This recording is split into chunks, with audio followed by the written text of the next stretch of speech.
Allez, bonjour à tous, j'espère que vous allez bien. Aujourd'hui, on va faire une analyse du marché. On verra BTC dans un premier temps et surtout les cryptos. Les cryptos qui ont bien saigné hier soir. C'est pour ça que je fais une analyse assez matinale. Parce que d'habitude, je préfère tourner après le marché US, enfin après l'ouverture du marché US. Mais là, au vu de la baisse, il y en a peut-être certains qui sont dans le flou, qui ont besoin de savoir où on en est. Est-ce qu'on est en bear market? Est-ce qu'au contraire, c'est une opportunité de rentrer en position? Parce qu'on a quand même des altcoins qui ont pris moins 25, moins 30%, voire plus pour certaines. Donc voilà, je vais tout simplement vous faire une update de marché. Avant de commencer l'analyse, je tiens à vous rappeler, jusqu'au 16 décembre, vous pouvez profiter de 100 € offerts sur le programme Crypto Investor. C'est un programme ainsi qu'un accompagnement qui permet à n'importe qui d'investir dans les crypto-monnaies de manière professionnelle afin de réussir ce bull market. Donc n'hésite pas à cliquer sur le premier lien en description pour avoir toutes les informations que tu vas retrouver à l'intérieur du programme. On a 10 modules, plus de 20 heures de vidéos et mon accompagnement qui vont te permettre tout simplement d'avoir une bonne stratégie d'investissement, bien savoir quand prendre tes profits, bien gérer ton portefeuille, avoir les bonnes cryptos, savoir quand rentrer. Donc voilà, tu peux profiter de l'offre en cliquant sur le premier lien en description.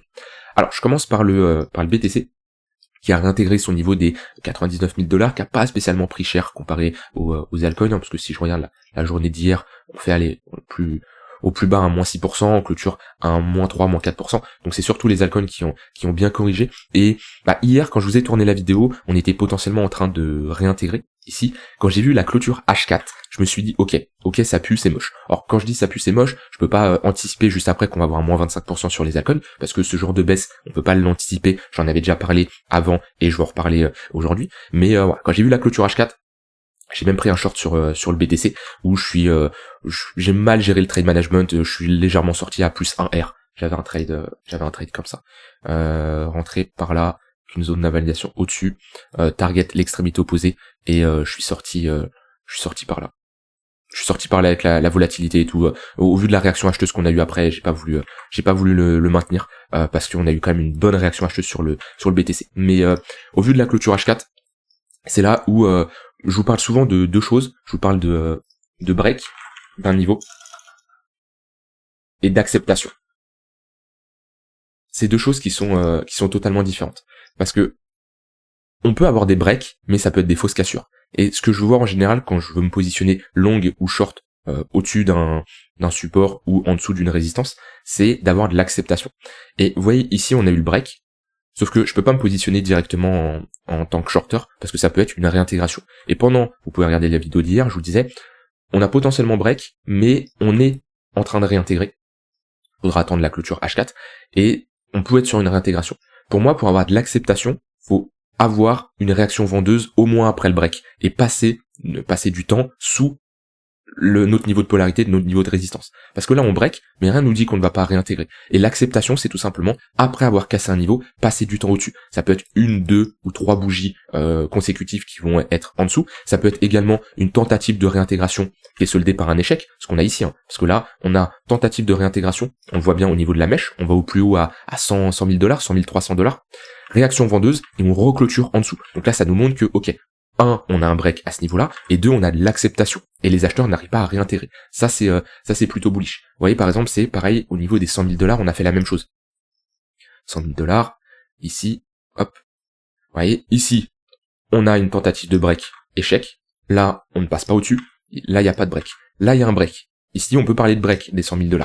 Sauf que on n'a pas de l'acceptation. Parce que de l'acceptation, ça serait quoi? Ça serait de passer 1 ou 2, 3 journées au-dessus de ce niveau-là. Ou alors, avoir un pullback et une réintégration assez rapidement, comme on a en H4 ici, vous voyez, hop, et on réintègre en dessous. Donc là, si on avait, par exemple, hier, été à 94 000 $, tout ravalé et clôturé au-dessus, là, j'aurais parlé d'acceptation au-dessus des 100 000 $. Et ça, c'est deux choses différentes. Et vous avez plus de probabilité d'être dans le bon sens si vous attendez l'acceptation, parce que le break, ça peut être des fausses cassures. Ça peut être au final, on y va, et on n'y va pas et on réintègre. Que si vous avez de l'acceptation, vous avez plus de chances, en tout cas, d'avoir une confirmation que ce niveau de support passe en résistance et inversement. Donc ouais, c'est pour ça j'avais pris un trade, mais j'ai pris juste plus 1R à ce niveau-là. Donc voilà, mes bougies H4, quand il y avait la réintégration en direct, je vous le disais, c'était plutôt intéressant ce qu'on faisait. Quand j'ai vu la clôture, je me suis dit ouais non, ça c'est moche. C'est pour ça, c'est là où faut réagir à l'instant T. On peut pas l'anticiper ce genre de bougie sur le BTC. Et ce qu'il faut, c'est au moment où elle arrive, c'est là où faut prendre des décisions. Prendre des décisions, ça peut être ne rien faire, ça peut être chercher des achats, chercher des shorts, peu importe. Mais c'est là où faut prendre des décisions. Mais là, ouais, on repasse en dessous de ce niveau de polarité. On avait vu hier que au-dessus, c'est plutôt un niveau où on va chercher des achats, et à l'intérieur, c'est plutôt une zone où on va être neutre. Neutre, ça veut dire soit ne rien faire, soit chercher des shorts ou des longues, mais pas n'importe comment, d'accord? Ne rien faire, ça veut dire attendre une réintégration du niveau des 98 500 $ pour à nouveau chercher des achats. Et si vous aimez trader les ranges, ici on va plutôt chercher des shorts, ici on va plutôt chercher des achats. Voilà, maintenant je me concentre beaucoup plus sur les altcoins, parce que c'est là où il y a pas mal de volatilité. Selon moi, il y a des opportunités. Donc on va regarder ça juste après. On a quand même liquidé pas mal de monde. On retrouve des fundings qui sont assez neutres. On a liquidé du monde, baisse sur l'open interest, et surtout les fundings ici sur les altcoins, on retrouve des fundings très intéressants, et c'est dans ce genre de configuration qu'on pose des bottoms. Si on est en bull market, et on est en bull market, hein, c'est pas si, mais on est en bull market, maintenant, logiquement, on doit bottom. On peut pousser un peu plus bas, hein, mais on doit bottom là dans les prochains jours. On veut pas commencer à avoir de l'acceptation sous les plus bas qu'on a fait, et surtout, quand on a des fundings comme ça aussi bas, c'est souvent des signes de bottom. Parce que si je regarde ici, voyez, on retrouve des fundings qu'on n'avait pas eu depuis, c'était quand ça? Le 20 novembre. Ouais, donc c'est plutôt pas mal. Que là on avait des fundings assez forts. 4-5 décembre, ouais, on le voit ici, hein, des fundings annualisés qui sont assez élevés. Et là on voit qu'on a liquidé du monde, qu'on a fait paniquer pas mal de monde. Si je regarde au niveau des spreads, voyez, on a une baisse des spreads qui nous permet de voir la différence entre le contrat perpétuel et le prix du contrat spot. Et sur Ether, et on a des spreads assez intéressants. Si on repasse encore dans le négatif, ça c'est des signes de bottom. Et ça nous permet de voir un peu la psychologie de marché, voir comment les intervenants se comportent. Et moi, en voyant un spread comme ça, en voyant des fundings comme ça, sans regarder le prix, je sais qu'on a liquidé du monde et je sais qu'on a eu une baisse. Et ça, c'est très intéressant de voir que quand on a comme ça une prise de liquidité assez forte et une capitulation de beaucoup de personnes, d'avoir un funding qui redescend. Après voilà, il y en a qui se posent peut-être la question pourquoi le marché baisse. Il n'y a pas besoin d'avoir de raison ou autre. Ça peut être une cascade de liquidation parce qu'il y a tellement d'effets de levier qui sont rentrés sur les marchés que la liquidation d'une personne va entraîner la liquidation d'une deuxième personne, etc., etc., etc. Et ça fait un long squeeze. On liquide énormément les longues. Ça fait que on a des sell market qui s'exécutent parce que quand vous êtes un acheteur et que vous clôturez votre position, votre stop loss, c'est un sell market. Donc ça fait une pression à la vente. Et tant qu'on n'a pas en face une contrepartie, parce que une vente en face, vous avez tout le temps un acheteur. Quand vous vendez, c'est qu'en face, il y a quelqu'un qui vous l'achète. Quand vous achetez, c'est qu'en face, quelqu'un vous le vend. Tant que vous n'avez pas une contrepartie en face, le prix va baisser, jusqu'à trouver cette contrepartie. Et c'est pour ça que on peut avoir des phases comme ça, grosse cascade de liquidation. Tant qu'on ne trouve pas une contrepartie, on baisse. Maintenant, moi, je trouve que l'absorption, elle a été assez intéressante. Et ça, typiquement, c'est un move de bull market où, comme je dis, on baisse hyper rapidement et on ravale une partie. Si je vais sur Total 3, qui permet de mesurer l'ensemble de la capitalisation des cryptos en excluant BTC et Ether, donc on prend que les altcoins, vous voyez, on a une baisse très rapide, moins 12%, et voire plus sur la journée assez rapidement, et on réintègre très très rapidement également.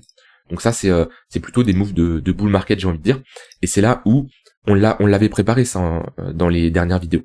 On l'avait vu, et je vous disais comment se positionner, et je l'ai très souvent répété, comment on se positionne en bull market, comment on se positionne, et j'en ai parlé il y a 2 semaines, il y a 1 semaine, les derniers jours.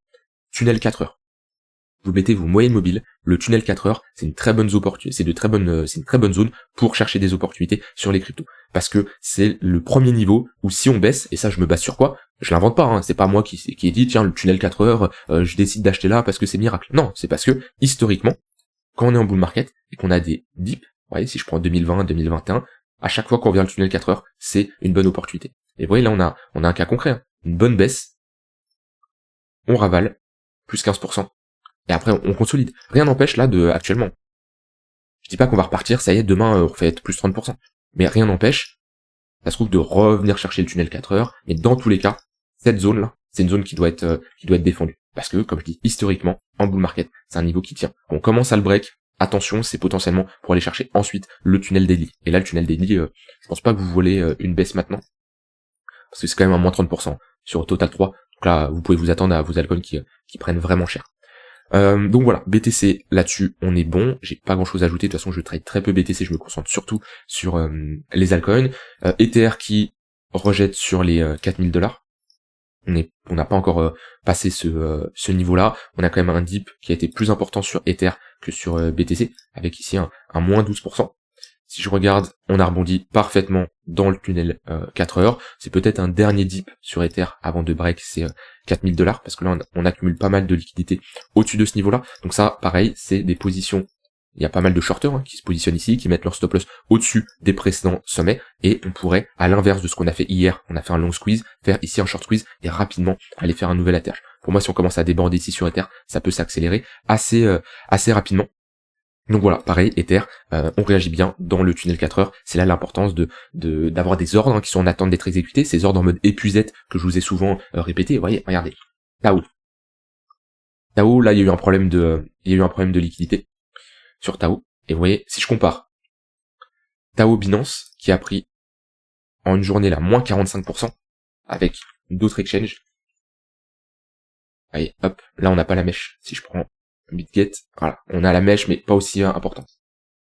KuCoin également. Là il y a des problèmes de liquidité. Et ça, si vous mettez un ordre ici, vous êtes exécuté, d'accord. Et vous avez une très bonne entrée. Et si on regarde après, vous prenez tranquillement 45%. Alors oui, il faut être sur la bonne crypto, il y a un peu le facteur chance bien entendu. Mais c'est ça, ces ordres en mode épuisette que je vous parle. Vous mettez des ordres là où il y a de la liquidité, sous des creux, et à des niveaux où vous vous dites c'est impossible qu'on y aille. Ouais, tunnel daily, c'est impossible qu'on y aille. Mais dans tous les cas, soit votre cash, vos USDT, ils sont en staking, soit vaut mieux les mettre sur des positions à des niveaux où vous vous dites c'est impossible qu'on y aille, mais au moins si on y va, vous pouvez avoir la surprise de prendre assez rapidement un 50%. Donc voilà, vous voyez, c'est ce que je vous disais. Je prends également RSR. Rappelez-vous RSR. Je faisais une vidéo il y a 5-6 jours, à peu près une semaine. Je vous disais, charte verticale, jamais on se positionne là-dessus.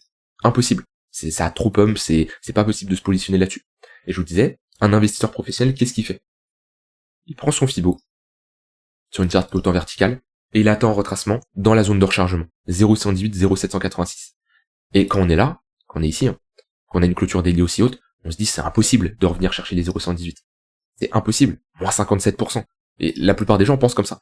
Et moi, comme je dis, je n'anticipe jamais les baisses. Je ne peux pas les prédire et j'en ai aucune idée quand ils vont se passer. Ce qui est sûr, c'est qu'on va revenir chercher des zones de rechargement, des tunnels 4 heures, des tunnels daily, des zones de liquidité où on peut mettre des ordres en mode épuisette, là je serais prêt pour me positionner. Et vous voyez, RSR, on réagit pile poil sur les 0,118.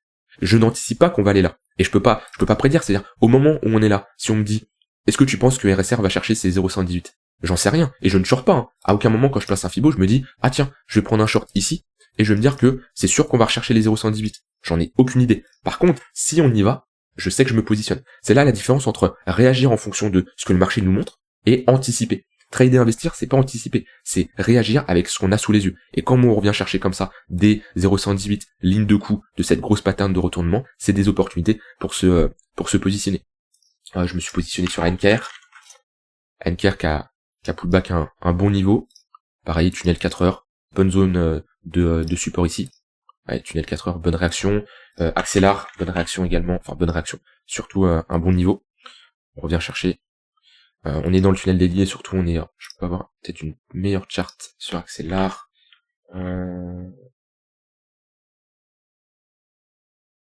Ok. Voilà, gros niveau de support, très intéressant.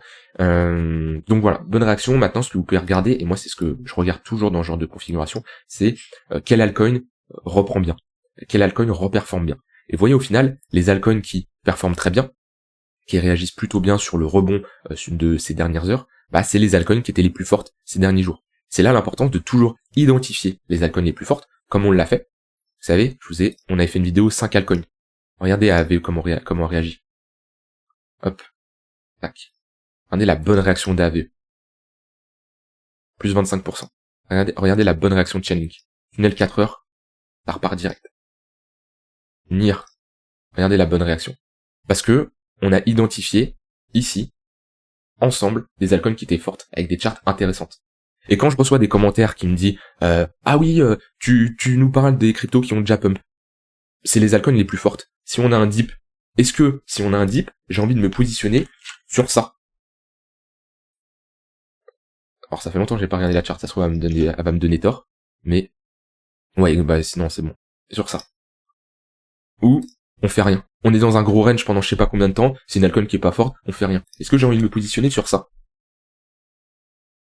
ça a jamais pump, c'est mou, il se passe rien, on n'a pas de structure, on n'a pas de momentum. Mon but, c'est pas de me dire, tiens, je vais prendre toutes les altcoins qui ne font rien, qui sont au fin fond, ils performent pas, mais bon, vu qu'on est en bull market, tout doit pump, donc je vais me positionner là-dessus, et je vais prier, et je vais être devant ma chart, comme ça, je vais dire, s'il te plaît, pump. Non, j'anticipe pas, je n'anticipe pas un break, je n'anticipe pas que cette crypto va se réveiller, je réagis avec ce que j'ai sous les yeux. Sous les yeux, c'est quoi? C'est les cryptos qui sont fortes, les cryptos qui sortent du lot, et les cryptos qui performent bien ces derniers jours, et je suis pas un génie, je suis pas un génie, y a pas besoin d'être un génie pour ça, c'est prendre des moyennes mobiles, voir ceux qui sont au-dessus des moyennes mobiles 15 minutes, 1 heure, prendre ici un dashboard qui me permet de voir ceux qui sortent du lot chaque jour, et AAVE est sorti du lot ces derniers jours, Chainlink également, NIR également, Sui c'est pareil, Sui très bonne réaction, un tunnel 4 heures bonne réaction, Pit un peu plus de mal là-dessus, mais voilà, sur 5 cryptos, il y en a 4 qui réagissent très bien. Et ensuite, c'est avoir des ordres qui sont en mode épuisé sur des niveaux de support, et identifier ces cryptos-là. Donc c'est pour ça que quand je fais ce genre de vidéo, j'ai jamais dit que c'était pour acheter le point le plus bas, j'ai juste dit, opportunité d'achat sur ces 5 cryptos, voici le signal à attendre. Allez regarder la vidéo, vous voyez que je vous parle de tunnel 4 heures, de zones de support et des niveaux intéressants pour se positionner. Et vous voyez Chainlink qui revient parfaitement chercher ce niveau de support en confluence avec le tunnel 4 heures et qui reprend assez rapidement 20%. Moi, c'est comme ça que je fonctionne. Il y en a qui vont chercher les cryptos qui sont au fin fond du trou, qui ont connu un moins 99% et qui se disent « Ah bah si ça retourne à la TH, je vais faire un x30 et super, je vais... » Non, moi c'est pas comme ça que je fonctionne. Je préfère pas anticiper qu'une altcoin va devenir forte, parce que j'ai pas de boule de cristal et personne peut l'anticiper. Je préfère par contre prendre des altcoins qui sont fortes, et Chainlink, AAVE et d'autres ont montré qu'ils étaient fortes, et me positionner en conséquence. Unis, pareil, j'en avais pas parlé, mais c'est une altcoin qui est forte également. Après, Uni, AAVE, ils ont souvent la même charte. Et là, on peut regarder. Voilà, on a TRX, Link, NIR, LTC, ADA qui sont fortes, AAVE, Arbitrum, PET, TIA, c'est des cryptos qui sont fortes. Je vais pas commencer à me positionner sur, je sais pas moi, bon, PEP encore, elle avait bien performé ces derniers jours, mais si je regarde, voilà, PT, c'est pas terrible, DOT, c'est pas terrible, là, sur la semaine. Concentrez-vous comme ça, pour acheter le dip sur des cryptos qui sont pas mal. Maintenant, je peux pas, vous dire maintenant, ça y est, c'est terminé, c'est to the moon, on repart. Ce qui est sûr, c'est, on a eu un premier dip qui est significatif. J'ai envie de dire, ceux qui sont nouveaux, vous êtes baptisés, c'est votre première baisse potentiellement sur les cryptos pour ceux qui sont arrivés récemment, parce que c'est la première baisse soudaine de ce bull market, surtout aussi rapidement. C'est une baisse moyenne. On n'est pas sur une grosse baisse, on n'est pas non plus sur une petite baisse à moins 5%, c'est une baisse moyenne. Une grosse baisse, ça serait entre du moins 30 à moins 50% sur la journée.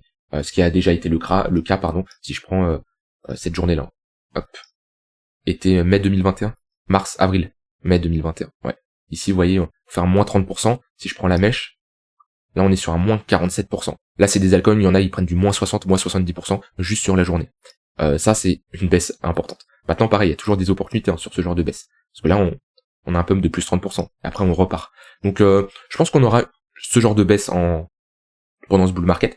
Pareil, je peux pas l'anticiper, c'est pas possible. Toujours avoir des ordres en mode épuisette, mais voilà, comme ici, on avait, hop, un moins 30%, un peu ce qu'on a fait ici.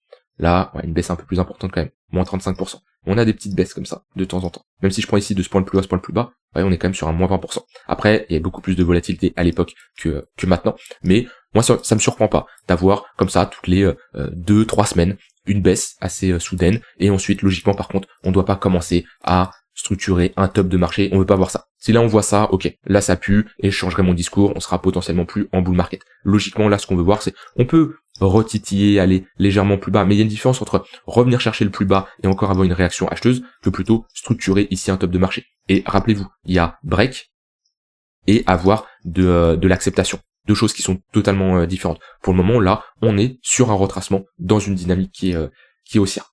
Donc voilà, globalement, maintenant, j'ai pas envie de dire que c'est trop tard pour acheter le dip, parce que il peut y avoir des altcoins, j'ai pas analysé toutes les altcoins, ça dépend de vous, de sur quoi vous voulez vous positionner. En tout cas, il y a déjà des altcoins qui sont bien repartis.